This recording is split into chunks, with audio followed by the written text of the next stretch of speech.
Hello everyone, I'm Dr. Manoj Johnson, a lifestyle physician, John Marine Hospital, പാല. ഇന്ന് നമ്മൾ discuss ചെയ്യാൻ പോകുന്നത് നമ്മുടെ ഈ പാദങ്ങളിൽ പ്രത്യേകിച്ച് ഈ മഴക്കാല സമയങ്ങളിലൊക്കെ വളരെ കോമൺ ആയിട്ട് കണ്ടുവരുന്നതാണ് ഈ എല്ലാം ഇങ്ങനെ തൊലി ഇങ്ങനെ പൊളിഞ്ഞു വരുന്ന ഒരു കണ്ടീഷന്. അതേപോലെ തന്നെ ഭൂരിഭാഗം ആളുകളിൽ ഈ ഫംഗൽ ഇൻഫെക്ഷൻസ് കാണാറുണ്ട്. കളർ മാറി വരുന്നുണ്ട്. ചിലപ്പം റെഡ്നെസ് ആയിരിക്കും, ചിലപ്പോൾ ഒരു സിൽവർ കളർ ഇങ്ങനെ പൊളിഞ്ഞു വരുന്ന രീതിയായിരിക്കും. അപ്പൊ ചിലപ്പം ഈ ഡെഡ് സ്കിൻ എന്ന് വെച്ചാൽ നോർമൽ സ്കിൻ അല്ല, അതിന്റെ മുകളിൽ ഇങ്ങനെ തൊലി ഇങ്ങനെ പൊളിഞ്ഞു പൊളിഞ്ഞു പോകുന്ന രീതിയിലുള്ള കണ്ടീഷൻ ആയിരിക്കും. ചില ആളുകളിൽ നല്ല രീതിയിലുള്ള കാലിന് ചൊറിച്ചിലുണ്ടാകും. ഈ നഖങ്ങളുടെ അല്ലെന്നുണ്ടെങ്കിൽ കാലിന്റെ വിരലുകളുടെ ഇടയിൽ ഫംഗൽ ഇൻഫെക്ഷൻസ് ഉണ്ടാകും. നഖങ്ങളൊക്കെ ഇങ്ങനെ ഡാമേജ് ആയി പൊട്ടിപ്പോകുന്ന ഒരു കണ്ടീഷൻ വരും. അപ്പൊ ഈ കാലിന്റെ പ്രശ്നം എന്ന് പറയുന്നത് ഭൂരിഭാഗം ആൾക്കാരെയും അത് വല്ലാതെ ബുദ്ധിമുട്ടുണ്ടാക്കുന്ന ഒരു കാര്യമാണ്. നമ്മൾ സാധാരണ എന്ത് ചെയ്യും, ഇങ്ങനെ എന്തെങ്കിലും പ്രശ്നം വരുമ്പോഴത്തേനും എന്തെങ്കിലും ഒരു മോയ്സ്ചറൈസർ അപ്ലൈ ചെയ്യും, അല്ലെങ്കിൽ ഓയിൻമെന്റ് അപ്ലൈ ചെയ്യും, അല്ലെന്നുണ്ടെങ്കിൽ എന്തെങ്കിലും ഓയിൽ അപ്ലൈ ചെയ്യുന്ന രീതികൾ വരും, അല്ലെങ്കിൽ ഫംഗൽ ആയിട്ടുള്ള ക്രീമുകൾ ആന്റി ഫംഗൽ ക്രീമുകൾ അപ്ലൈ ചെയ്യും. അതേപോലെ തന്നെ ചില ആളുകളിൽ നമ്മൾ കുറച്ചുകൂടെ ബ്യൂട്ടി കോൺഷ്യസ് ആണെന്നുണ്ടെങ്കിൽ നമുക്ക് എക്സ്ഫോളിയേറ്റ് ചെയ്യുന്നതും, അതേപോലെ തന്നെ ഉരച്ച് അതിന്റെ ഡെഡ് സെൽസ് ടിഷ്യൂസ് എല്ലാം കളയുന്നതും അങ്ങനെ വരും. കറക്റ്റായിട്ട് നഖം ക്ലീൻ ചെയ്ത് മെയിൻറ്റെയിൻ ചെയ്ത് എന്നാലും ഈ സംഭവം വീണ്ടും റിപ്പീറ്റ് വന്നുകൊണ്ടിരിക്കും. അപ്പൊ ഇതിന് ശരിക്കും പറഞ്ഞാൽ എന്താണ് കാര്യം? ഇപ്പം സാധാരണ രീതിയിൽ നമ്മൾ ഗൂഗിളിലൊക്കെ നോക്കിക്കഴിഞ്ഞാൽ മനസ്സിലാവും. അത്ലറ്റ്സ് ഫുട്ട് എന്ന് പറയും. അത്ലറ്റ്സ് ഫുട്ട് എന്ന് പറയുന്നത് വേറെ ഒന്നുമല്ല, കാല് കണ്ടിന്യൂസ് ആയിട്ട് വേർത്ത് വരുന്ന ആളുകളുണ്ട്. ഈ വേർക്കുന്ന ശരീരപ്രകൃതം ഉള്ള ആളുകൾ ഭൂരിഭാഗം ആളുകളിലും വളരെ കോമൺ ആയിട്ട് കണ്ടുവരുന്ന ഒരു കാര്യമാണ് അത്ലറ്റ്സ് ഫുട്ട് എന്ന് പറയുന്നത്. അത്ലറ്റ്സ് ഫുട്ട് എന്ന് പറയുന്നത് കാല് വിരലുകളുടെ ഇടയിൽ ഫംഗൽ ഇൻഫെക്ഷൻ വരിക, അല്ലെന്നുണ്ടെങ്കിൽ തൊലി ഇങ്ങനെ ചൊറിഞ്ഞു പൊട്ടി വരിക. അപ്പൊ അങ്ങനെയുള്ള ആളുകൾ ഇപ്പൊ സോക്സ് ഒക്കെ ഇട്ട് കഴിഞ്ഞാൽ അവര് ഈ വേർക്കുന്നതിന്റെ ഭാഗമായിട്ട് അവിടെ മോയ്സ്ചർ നിറയുകയും അവിടെ ബാക്ടീരിയം ഫംഗസിന്റെ ഗ്രോത്ത് കൂടുകയും, അപ്പൊ അവർ സോക്സ് ഒക്കെ എടുക്കുന്ന സമയത്ത് ഭയങ്കര ഒരു സ്മെല്ല് വരുന്ന ഒരു കണ്ടീഷനും കൂടെ ആയിരിക്കും. അപ്പൊ അവര് ഏറ്റവും കൂടുതലായിട്ട് ശ്രദ്ധിക്കുന്ന ഇപ്പം പൊതുവെ അത്ലറ്റ്സ് ഫുട്ട് ബുദ്ധിമുട്ടുള്ള ആളുകളിൽ ഏറ്റവും കോമൺ ആയിട്ട് വരുന്നത് എന്ന് പറയുന്നത് ഈ ഫംഗൽ ബാക്ടീരിയൽ പ്രശ്നമാണ്, ഈസ്റ്റ് പ്രശ്നങ്ങളൊക്കെയാണ്. ഇതിനകത്ത് എന്ത് ചെയ്യണം എന്ന് പറഞ്ഞാൽ നമ്മൾ നേരെ അത് നല്ല ഡിറ്റർജന്റിലൊക്കെ കഴുകിയിട്ട് ഉച്ചക്കത്തെ നല്ല സൺലൈറ്റിലിട്ട് നമ്മൾ ഡ്രൈ ആക്കി എടുത്തെങ്കിൽ കാര്യമുള്ളൂ. ഇപ്പൊ നമ്മുടെ ഷർട്ട് അല്ലെന്നുണ്ടെങ്കിൽ പാന്റ് എന്നൊക്കെ പറയുന്നത് നമുക്ക് അങ്ങനെ നല്ല വെയിലത്തിട്ട് ഇതാക്കേണ്ട ആവശ്യമില്ല. ഒരു ഷെയ്ഡിൽ തണലത്തിട്ടിട്ട് ഉണക്കി എടുത്താലും വലിയ കുഴപ്പമില്ല. പക്ഷെ ഇന്നർ ഗാർമെന്റ്സ്, പ്രത്യേകിച്ചും നമ്മുടെ ഇന്നർ വെയർസ്, അതേപോലെ തന്നെ ഈ സോക്സ്, ഈ ഒരു കാര്യങ്ങളെല്ലാം നിർബന്ധമായിട്ടും നല്ല രീതിയിൽ നല്ല ചൂടുവെള്ളത്തിലിട്ടാൽ അത്രയും നല്ലത്. അല്ലെങ്കിൽ ഡിറ്റർജന്റ് ഇട്ട് നന്നായിട്ട് വാഷ് ചെയ്തേച്ച് നല്ല വെയിലത്തിട്ട് ഉണക്കി എടുത്തെങ്കിൽ മാത്രമേ അതിനകത്തുള്ള ബാക്ടീരിയസ് ഫംഗസും ഫുള്ളായിട്ട് ക്ലിയർ ആയി വരത്തുള്ളൂ. എന്നിട്ട് നമ്മൾ യൂസ് ചെയ്യുവാണെന്നുണ്ടെങ്കിൽ വലിയ കുഴപ്പമില്ല. അപ്പൊ ഈ യൂസ് ചെയ്യുമ്പോൾ നമ്മുടെ ഷൂ അങ്ങനെയല്ലേ? നമ്മുടെ ഷൂ എന്ന് പറയുന്നത്, നമ്മുടെ ഷൂ പൊതുവെ നമ്മൾ ഉപയോഗിക്കുന്നു, അത് കഴിഞ്ഞാൽ അധികം ചെളിയോ മണ്ണോ ഒന്നും ഇല്ല എന്നുണ്ടെങ്കിൽ അതേപോലെ വെക്കുന്നു, നെക്സ്റ്റ് ഡേ യൂസ് ചെയ്യുന്നു, അതേപോലെ വെക്കുന്നു, നെക്സ്റ്റ് ഡേ യൂസ് ചെയ്യുന്നു. അങ്ങനെയാണ് നമ്മൾ ഭൂരിഭാഗം പോകാറുള്ളത്.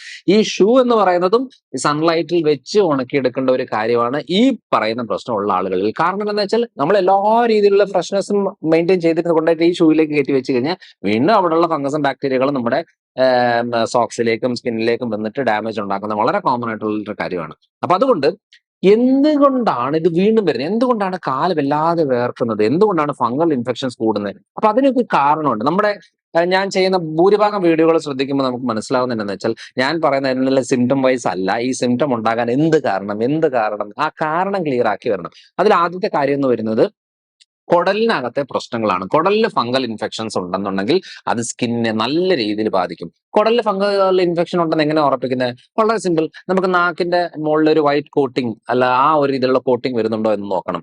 റിപ്പീറ്റഡ് ആയിട്ടുള്ള താരന്റെ പ്രശ്നങ്ങൾ നമുക്ക് വരുന്നുണ്ടോ എന്നുള്ളത് നോക്കണം. അതേപോലെ തന്നെ സ്കിന്നിൽ അവിടെ ഇവിടെ ആയിട്ട് ചൊറിച്ചിലായിട്ട് വെള്ള റൗണ്ട് പാടുകൾ, അതേപോലെ റിംഗ് വോം, അങ്ങനത്തെ രീതിയിലുള്ള എന്തെങ്കിലും ബുദ്ധിമുട്ട് വരുന്നതായിട്ട് നമ്മൾ ഒബ്സർവ് ചെയ്യണം. സെബോറിക് ഡെർമറ്റൈറ്റിസ് എന്ന് പറയുന്നത് ഈ തലയുടെ താരന്റെ പോലെ ഇങ്ങനെ പൊളിഞ്ഞു വരുന്ന രീതിയിൽ കട്ടിയായിട്ടുള്ള താരം വരുന്ന കണ്ടീഷൻ, അത് ഫംഗലാണ്, കുടലിലെ പ്രശ്നമാണ്. ഇത് തന്നെയാണ് കാലിന്റെ പ്രശ്നവും. കാലിൽ വരുന്ന നഖത്തിന് ഡാമേജ് വരുന്നത് കുടലിലെ ഫംഗസിന്റെ പ്രശ്നമാണ്. അപ്പൊ നമ്മൾ എന്ത് ചെയ്യണം?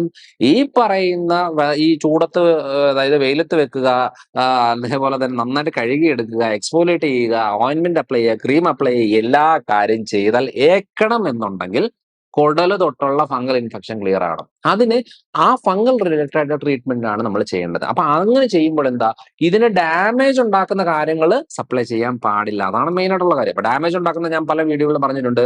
പാല്, ഫംഗൽ ഇൻഫെക്ഷൻ കൂട്ടും. അതേപോലെ തന്നെ ഗോതമ്പിന്റെ ഗ്ലൂട്ടൻ നിറഞ്ഞ ഭക്ഷണങ്ങൾ കൂട്ടും, മധുര സാധനങ്ങൾ കൂട്ടും. കാരണം ബേക്കറിയിൽ വരുന്ന വളരെ കോമ്പിനേഷൻ ആണ് ലാക്ടോസും ഗ്ലൂട്ടനും. ഇത് രണ്ടും കുടലിലെ ഫംഗസിന്റെ ഗ്രോത്ത് കൂട്ടുന്ന ഒരു സാധനമാണ്. അപ്പം ഫംഗൽ ഇൻഫെക്ഷൻ കുടല് തൊട്ട് ക്ലിയർ ആയാൽ താരന്റെ പ്രശ്നങ്ങളും ബാഡ് ബ്രത്തിന്റെ പ്രശ്നങ്ങളും നാക്കിലെ കോട്ടിങ്ങും ഈ പൊളിഞ്ഞു വരുന്ന രീതിയിലുള്ള സ്കാൽപ്പ് തലയോട്ടിയുടെ അവിടെ വരുന്ന പ്രശ്നങ്ങൾ, കാലിൽ വരുന്ന നഖത്തിന്റെ ഡാമേജ്, ഇതെല്ലാം ക്ലിയർ ആകണമെന്നുണ്ടെങ്കിൽ ആദ്യമായിട്ട് ചെയ്യേണ്ട കാര്യം കുടൽ. അതുകൊണ്ട് വിരയുടെ മരുന്ന് എടുക്കണം, ആന്റിഫംഗൽ രീതിയിലുള്ള ട്രീറ്റ്മെന്റ് ചെയ്യണം, ഡയറ്റോടെ നോക്കിയിട്ട് അത് ക്ലിയർ ആക്കുക എന്നുള്ളതാണ് ആദ്യത്തെ കാര്യം. രണ്ടാമത്തെ കാര്യം എന്ന് പറയുന്നത്, ഏറ്റവും കൂടുതൽ ഈ കാലിന് ബുദ്ധിമുട്ടുകൾ വരുന്ന ആളുകൾ എന്ന് പറയുന്നത് ഡയബറ്റിക് റിലേറ്റഡ് ആയിട്ടുള്ള ആളുകളിലാണ്. ഡയബറ്റിക് റിലേറ്റഡ് എന്ന് പറഞ്ഞാൽ ഈ പ്രമേഹമായിട്ട് ബന്ധപ്പെട്ട ആളുകൾ കുറച്ച് നാളുകൾ അവർ അവകാശപ്പെടുന്നത് എന്താണ്, ഞാൻ മരുന്ന് എടുക്കുന്നുണ്ട്, എന്റെ ഫാസ്റ്റിംഗ് ഷുഗർ കൺട്രോളിലാണ്, ഇപ്പൊ 110 120 ഉള്ളൂ, HbA1c എന്നൊക്കെ പറയുന്നത് ഒരു 7-നുള്ളിലാണ് ഉള്ളത്, എന്നാലും ഞാൻ പറയാം കോംപ്ലിക്കേഷൻ 100% ഉണ്ടാകുന്നു. കോംപ്ലിക്കേഷൻ ഉദ്ദേശിക്കുന്നത് ഞാൻ പല തവണ പറഞ്ഞിട്ടുണ്ട്. കാഴ്ച മങ്ങി വരും, കൈയും കാലും ശോഷിച്ചു വരും, വയറ് വല്ലാതെ ചാടി വരും, കാലിലെ ഈ നഖത്തിന്റെ ഡാമേജ്, രക്തയോട്ടം കുറയുന്നത്, കാലിൽ രോമം കൊഴിഞ്ഞു വരുന്നത്, കളർ മാറി വരുന്നത്, ഉദ്ധാരണ പ്രശ്നം ഉണ്ടാകുന്നത്, ഷോൾഡർ സ്റ്റിഫായിട്ട് കൈ പൊങ്ങാതെ വരുന്ന ബുദ്ധിമുട്ടുകൾ വരുന്നത്, ഇതെല്ലാം ഡയബറ്റിക് കോംപ്ലിക്കേഷൻ. ഇതിനകത്ത് ഒരു കോംപ്ലിക്കേഷൻ ആണ് നമ്മൾ ഡിസ്കസ് ചെയ്യുന്നത്, ഈ പറയുന്ന കാലിലെ തൊലി പൊളിഞ്ഞു വരിക, ഫംഗൽ പ്രശ്നം ഉണ്ടാകുക, നഖത്തിന് ഡാമേജ് ഉണ്ടാകുക. ഇത് ഡയബറ്റിക്കിന്റെ ഒരു കോംപ്ലിക്കേഷൻ ആണ്.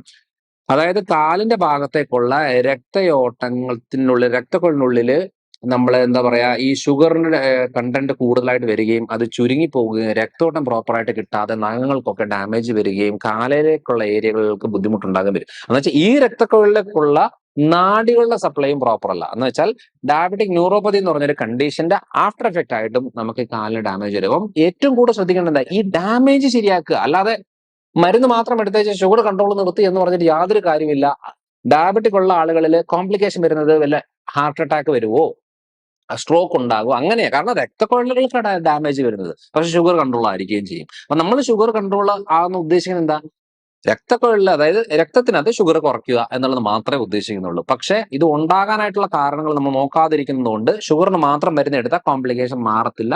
ഷുഗർ മരുന്ന് എടുക്കുന്നതിന്റെ കൂടെ മറ്റു കാര്യങ്ങൾ, റിപ്പയർ വർക്കുകളാണ് ഇതിനകത്ത് ഏറ്റവും കൂടുതൽ ആവശ്യം വരുന്നത്. അതിന് അതിൻ്റെതായ മരുന്നുകളും ട്രീറ്റ്മെന്റ്സും കാര്യങ്ങളുമാണ് വേണ്ടത്. അപ്പൊ മൂന്നാമത്തെ കാര്യം എന്ന് പറയുന്നത്, നമ്മളിപ്പം ആദ്യമായിട്ട് പറയുന്ന കാര്യം എന്ന് വെച്ചാൽ ഇത് ഫുള്ളി റിലേറ്റഡ് ആയിട്ടുള്ള കുടൽ സംബന്ധമായിട്ടുള്ള കാര്യമാണ്. രണ്ടാമത്തതാണ് ഡയബറ്റിക് റിലേറ്റഡ് ആയിട്ടുള്ള കാര്യങ്ങൾ. അപ്പൊ മൂന്നാമത് നമ്മൾ പറയുന്നത് എന്ന് പറഞ്ഞാൽ പലതരം അലർജീസ് നമുക്കുണ്ട്. അപ്പൊ ഈ അലർജീസ് നമുക്ക് എവിടുന്ന് വന്നു, എങ്ങനെ വന്നു, ഒന്ന് ആലോചിച്ച് നോക്കിക്കേ.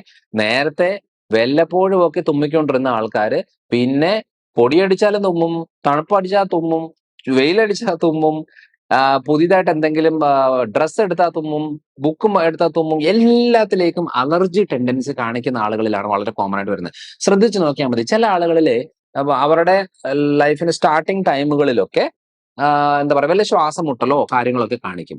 കുറച്ച് കഴിയുമ്പോൾ അത് ട്രീറ്റ്മെന്റ് ചെയ്ത് ശ്വാസം മുട്ടൽ അങ്ങ് കുറയും, സ്കിന്നിന്റെ പ്രശ്നമായിട്ട് അങ്ങ് ഇളകും. ഇതാണ് ഭൂരിഭാഗം സ്ഥലങ്ങളിൽ സംഭവിച്ചുകൊണ്ടിരിക്കുന്നത്. അതായത് എവിടുന്നെങ്കിലും ശരീരത്തിൽ നിന്ന് വിഷാംശങ്ങളെ പുറത്ത് കളയുക എന്നുള്ളതാണ് നോക്കുന്നത്. അപ്പൊ അങ്ങനെ നോക്കുമ്പം ഏറ്റവും കോമൺ ആയിട്ട് നമുക്ക് കണ്ടുവരുന്ന ഒരു കാര്യം സ്കിന്നിലൂടെ പുറത്തേക്ക് കളയുക എന്നുള്ളതാണ്. അതിലാണ് നമുക്ക് കാലിന്റെ പ്രശ്നങ്ങൾ വളരെ കോമൺ ആയിട്ട് ഉണ്ടാകുന്നത്. അതുകൊണ്ട് റിപ്പീറ്റഡ് ആയിട്ട് വേർക്കുന്ന കണ്ടീഷൻ എന്തിനു വരുന്നു എന്നുള്ളതാണ് നമ്മൾ അറിയേണ്ടത്. അപ്പം തൈറോയ്ഡ് റിലേറ്റഡ് കണ്ടീഷനിൽ കാല് ഭയങ്കരമായിട്ടും വേർക്കുന്ന രീതി വരും. ചിലരൊക്കെ ഇരുന്ന സ്ഥലമൊക്കെ നനഞ്ഞിരിക്കുന്ന ആൾക്കാർ ഉണ്ട്.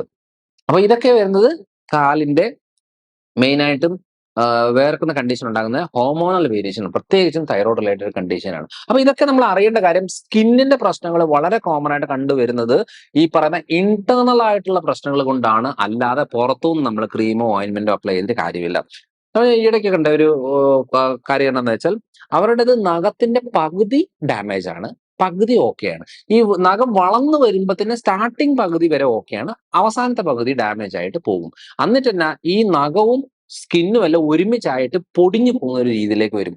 അതായത് 100% അവരുടെ കുടലില് ഫംഗസ് ആണ്. അതായത് സ്കിന്നിന്റെ നഖത്തിന്റെ മാത്രമല്ല ഉദ്ദേശിക്കുന്നത്, ഉള്ളിലെ ഫംഗസ് ഇത് പ്രശ്നം ഉണ്ടാകുന്നതാണ്. അതുകൊണ്ട് തന്നെ ഫംഗൽ ട്രീറ്റ്മെന്റ്സ്, ബാക്ടീരിയൽ ട്രീറ്റ്മെന്റ്, അതേപോലെ തന്നെ പാരസൈറ്റ്സ്, വിരയുടെ കാര്യങ്ങൾ, ഇത് ക്ലിയർ ആക്കിക്കൊണ്ട് ഈ കാര്യം ട്രീറ്റ് ചെയ്യണമെന്നാണ് മെയിൻ ആയിട്ട് നമ്മൾ പറഞ്ഞു വരുന്നതിന്റെ മെയിൻ ആയിട്ടുള്ള ഒരു കാര്യം. അതുകൊണ്ട് അപ്ലൈ ചെയ്യുമ്പോൾ നമുക്ക് സ്റ്റിറോയിഡ് ആയിട്ടുള്ള ക്രീംസ് അപ്ലൈ ചെയ്യാം. അതായത് നമ്മളൊരു സ്കിന്നിന്റെ ഡോക്ടറെ കണ്ടേച്ച് എല്ലാ കാര്യങ്ങളും നമുക്ക് ചെയ്യാം, പുറത്തുനിന്ന് ചെയ്യേണ്ട എല്ലാ കാര്യങ്ങളും ചെയ്യാം. പക്ഷെ അത് ആയുഷ്കാലം മുഴുവനും ചെയ്യാതിരിക്കണം എന്നുണ്ടെങ്കിൽ, അത് കുറച്ച് നാൾ കൊണ്ട് അത് നിർത്തി ക്ലിയർ ആക്കി പോകണമെന്നുണ്ടെങ്കിൽ, റിപ്പീറ്റഡ് ആയിട്ട് വരാതിരിക്കണം എന്നുണ്ടെങ്കിൽ ഈ പറയുന്ന ഇന്റേണൽ കാര്യങ്ങൾ ക്ലിയർ ആയിട്ട് വരേണ്ടതാണ്. അപ്പം നമ്മൾ അപ്ലൈ ചെയ്യേണ്ട കാര്യങ്ങൾ എന്ത് വേണേലും അപ്ലൈ ചെയ്യാം. ഇപ്പൊ പൊട്ടാഷ്യം പെർമാംഗനേറ്റ്, അതായത് പല രീതിയിലുള്ള കാര്യങ്ങൾ നമ്മൾ അപ്ലൈ ചെയ്യുന്ന രീതികളുണ്ട്.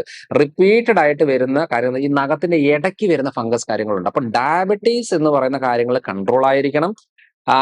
അതേപോലെ മെയിൻ ആയിട്ടും എടുത്തു പറയേണ്ട ഒരു കാര്യം എന്ന് പറഞ്ഞാൽ, ഇൻസുലിന്റെ പ്രൊഡക്ഷൻ കൺട്രോൾ ആയി നിന്നെങ്കിൽ മാത്രമേ ഈ ഫംഗസിന്റെ ഗ്രോത്ത് കുറയത്തുള്ളൂ. അതിനെന്താ ചെയ്യേണ്ടത്? ഈ തൊലിയൊക്കെ ഇങ്ങനെ പൊളിഞ്ഞു പൊളിഞ്ഞു പൊളിഞ്ഞു പോകുന്ന കാര്യം എന്ന് പറയുന്നത് അലർജി, മധുരത്തിന്റെ ഉപയോഗം കൂടുക, അതേപോലെ തന്നെ ഹോർമോണൽ വേരിയേഷൻ, തൈറോയ്ഡ് റിലേറ്റഡ് ആയിട്ട് ബുദ്ധിമുട്ടുകൾ വരുന്ന, ഡയബറ്റിക്കിന്റെ കോംപ്ലിക്കേഷനിൽ വരുന്ന രക്തക്കൊഴലുകളുടെ പ്രശ്നവും നാഡികളുടെ പ്രശ്നവുമായിട്ട് ബന്ധപ്പെട്ട കാര്യങ്ങളിലാണ് ഇത് വളരെ കോമൺ ആയിട്ട് വരുന്നത്. അതുകൊണ്ട് ഇന്റേണൽ പ്രശ്നങ്ങൾ ക്ലിയർ ആക്കിയിട്ട് പുറത്തെ കാര്യങ്ങൾ നമ്മൾ അതിന്റെ കൂടെ ചെയ്യുവാണെന്നുണ്ടെങ്കിൽ മാത്രമേ ഉപയോഗമുള്ളൂ. അല്ലെങ്കിൽ നമുക്ക് ഒരു കാരണവശാലും കാലിന്റെ ഈ പ്രശ്നങ്ങൾ ക്ലിയർ ആവില്ല. എന്തോരം ബുദ്ധിമുട്ടാന്ന് നോക്കിക്കേ. നമ്മളെ പുറത്തേക്ക് പോയിട്ട് അകത്തേക്ക് വന്ന് സോക്സ് ഊരുമ്പോഴത്തേനും വരുന്ന ഭയങ്കരമായിട്ടുള്ള ദുർഗന്ധം വരുന്നത്. അപ്പൊ എല്ലാ ആൾക്കാരും ഈ എന്താ ഇങ്ങനെയെന്ന് ചോദിക്കുന്ന, അല്ലെങ്കിൽ അവർ മനസ്സിലെങ്കിലും വിചാരിക്കത്തില്ലേ. പിന്നെ നമുക്ക് സ്വസ്ഥമായിട്ട് 4 മനുഷ്യരുടെ മുമ്പിൽ കാല് നമുക്ക് കാണിക്കാൻ പറ്റുമോ? കാരണം അവിടെ പാടുകളായിട്ടും കുരുക്കളായിട്ടും ചൊറിഞ്ഞു പൊട്ടുന്നതായിട്ട് ഈ ഹീൽസിന്റെ ഭാഗത്ത് ക്രാക്ക് റിപ്പീറ്റഡ്, അതായത് ഉപ്പൂറ്റിയുടെ ഭാഗത്ത് ക്രാക്ക് ഇങ്ങനെ വരികയാണ്. അതായത് ഇവരുടെ ബോഡി വെയിറ്റ് കൊണ്ട് ഇതിങ്ങനെ പ്രസ് ചെയ്ത് പിടിച്ചേച്ച് അവിടെ എല്ലാം പൊട്ടുപോവാണ്. അവിടെ ഉള്ളിൽ നമ്മുടെ ഫാറ്റിന്റെ കണ്ടന്റ് കുറയുകയാണ്, സർക്കുലേഷൻ കുറയുകയാണ്. ചിലയിടത്തൊക്കെ നമ്മൾ ഇവിടെ വരുന്ന സമയത്ത് അതിനെ ക്ലീൻ ചെയ്ത് കൊടുക്കുകയാണ്. തടിപ്പ് വരികയാണ്. കുറച്ച് നാൾ ആ തടിപ്പ് വന്നു കഴിഞ്ഞാൽ അവിടെ രക്തോട്ടം ഫുള്ളായിട്ട് സ്റ്റോപ്പ് ചെയ്യുകയും അവിടെ വ്രണം ഉണ്ടാകുന്ന ഒരു കണ്ടീഷനിലേക്ക് വരും. നമ്മൾ ജസ്റ്റ് ഈ വീഡിയോ കാണുമ്പോൾ ജസ്റ്റ് ഒന്ന് കാലൊന്ന് ശ്രദ്ധിച്ചാൽ മതി. നമ്മുടെ കാലിൽ എവിടെയൊക്കെ തഴമ്പ് വരുന്നുണ്ട്, എവിടെയൊക്കെ കട്ടി വരുന്നത്, അത് കട്ടി കുറയ്ക്കാനുള്ള കാര്യങ്ങൾ എന്ത് ചെയ്യണം. ക്രാക്ക് വരുന്നുണ്ടോ? ഓക്കെ, അപ്പം നമുക്ക് കുറെ വൈറ്റമിൻസ് മിനറൽസിന്റെ കുറവ് വരുന്നുണ്ട്. പല ഭക്ഷണങ്ങൾ നമ്മൾ കഴിച്ചിട്ട് വലിച്ചെടുക്കാൻ പറ്റാത്തതുണ്ട്. കുടലിലെ പ്രശ്നം വരുന്നുണ്ട്. അതുകൊണ്ടാണ് കാല് ശ്രദ്ധിക്കുമ്പോൾ നമ്മൾ മനസ്സിലാക്കേണ്ടത് എന്തൊക്കെയാണ് ഉള്ളിലെ പ്രശ്നങ്ങൾ. വിറ്റമിൻ ഡി നല്ല അളവിൽ വേണം, വിറ്റമിൻ B12 നല്ല അളവിൽ വേണം, ഹെൽത്തി ഫാറ്റ് വേണം, അതായത് വെണ്ണ, നെയ്യ്, ഈ ചീസ് ബട്ടർ സാധനങ്ങളല്ലേ. അതേപോലെ തന്നെ മുട്ടയുടെ മഞ്ഞ നല്ല ഫാറ്റാണ്, തൈര് നല്ല ഫാറ്റാണ്, അപ്പൊ അവക്കോട നല്ല ഫാറ്റാണ്. അവ പലതരം ഹെൽത്തി ഫാറ്റുകൾ ബോഡിയിലേക്ക് സപ്ലൈ ചെയ്യണം. കാരണം ഈ സ്കിന്നിന്റെ സെൽസിന് ഭൂരിഭാഗവും നമുക്ക് കൊളസ്ട്രോളും ഫാറ്റും സാച്ചുറേറ്റഡ് ഫാറ്റും കൊണ്ടൊക്കെ ഉണ്ടാക്കിയെടുക്കുന്നതാണ്. അപ്പൊ അതിനകത്തെ അളവ് കുറയുമ്പോൾ ഈ ബുദ്ധിമുട്ടുകൾ ഉണ്ടാകും. അപ്പോൾ ഇത്രയും കാര്യങ്ങളാണ് നമ്മൾ ഈ കാര്യമായിട്ട് ബന്ധപ്പെട്ട് ശ്രദ്ധിക്കേണ്ടത്. അതുകൊണ്ട് കാലിന്റെ പ്രശ്നങ്ങൾ നമ്മൾ ചെറിയ അളവിലുണ്ടെങ്കിൽ അത് അന്നേരം തന്നെ കണ്ട് മനസ്സിലാക്കി ട്രീറ്റ് ചെയ്ത് ക്ലിയർ ആക്കിയിട്ട് മുന്നോട്ട് പോവുകയാണെന്നുണ്ടെങ്കിൽ നമുക്ക് ആയുഷ്കാലം മുഴുവനും ആ പ്രശ്നത്തിന് വേണ്ടിയിട്ട് ഈ ആശുപത്രി കയറി ഇറങ്ങേണ്ട ആവശ്യങ്ങൾ വരത്തില്ല. അപ്പൊ അടുത്ത തവണ അടുത്തൊരു വീഡിയോ ആയിട്ട് വരാം. ബൈ.